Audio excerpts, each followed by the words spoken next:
Hello and welcome to Wheels Boys' ongoing coverage of the 2024 Beijing Auto Show. In this particular video, we are going to be showing you the most interesting cars from the Chinese brands here at the show. Let's get started. Welcome to Wheels Boy, where we cover the newest, coolest, and wildest vehicles from the Chinese car market. Be sure to like, subscribe, and hit the bell.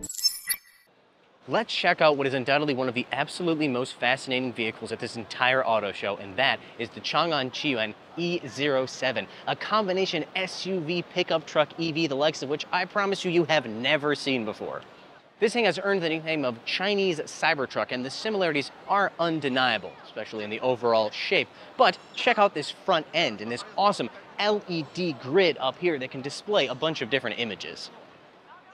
This is an auto show debut, so there's a lot we don't know about this vehicle as of yet. It's supposed to hit the market at the end of September, at which point we'll learn things like battery capacity and range. What we do know is it's going to have single and dual motor EV powertrains with 252 or 440 kilowatts. That's around 340 to 600 horsepower.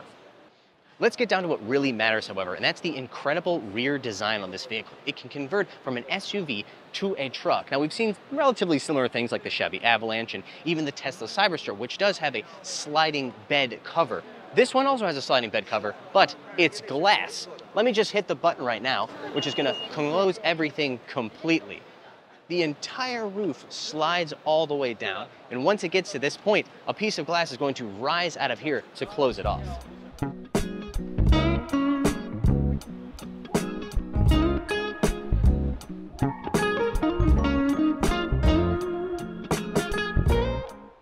Now let's see what it looks like when it's turned into a pickup truck. If I hold this button for 3 seconds, it's going to open everything all at the same time. Just like that. If we look inside, when the second row is laid down, you have an over 2-meter space where you can easily lay out. Camping, anybody? You're probably wondering, if this thing is going to be a pickup truck, what kind of bed does it have? It has a hard plastic style bed liner like this, but underneath that is also a little bit of extra storage. Inside the A07 is your classic Chinese EV interior, which means minimalist design everywhere. The steering wheel, for example, is a super simple 2-spoke with just 2 scroll wheels on either side. Oh, sorry, I turned on the radio. Moving on, there's a center screen that reminds me quite a bit of the one we saw in the Qiyuan E07 sedan that we reviewed. It's about 15 inches, more than 15 inches in width, and it can turn from left to right via the menu here. You've also got something that we also saw on the Changan S7 SUV. So many sevens. It's got a passenger screen that will fold down from right there. This seat, if it's anything like the S7, will also go into a zero gravity mode, where it will lean back and allow you to enjoy that screen. MPVs are big business here in China, but they usually come in an at least recognizable shape. That's not the case with this, the Zeekr Mix, an all-new electric MPV measuring 4.7 meters in length from the Chinese brand Zeekr. It offers some serious innovation in the form of these 2 sliding doors here on the passenger side of the vehicle. That's the front and rear doors that open like this. On the driver's side, it's only the rear door that slides open. The driver's side door opens kind of normally. Inside are 2 rows, but both rows slide back and forth on tracks. That includes the center console, by the way. Not only that, but the front row can be turned fully around so that front passengers can face the rear passengers when the car is parked, obviously.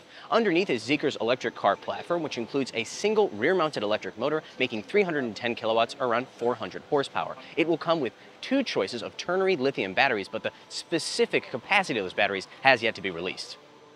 We talked a little bit about the L series from Hongqi, those cars that are pretty much unattainable by your average citizens, but let's talk a bit about something that you can actually buy.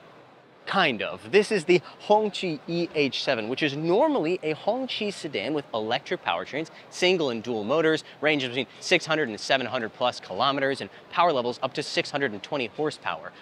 This, however, is not a normal Hongqi EH7 sedan. Instead, it's the convertible version. They've converted it into a 2-door vehicle with a soft top.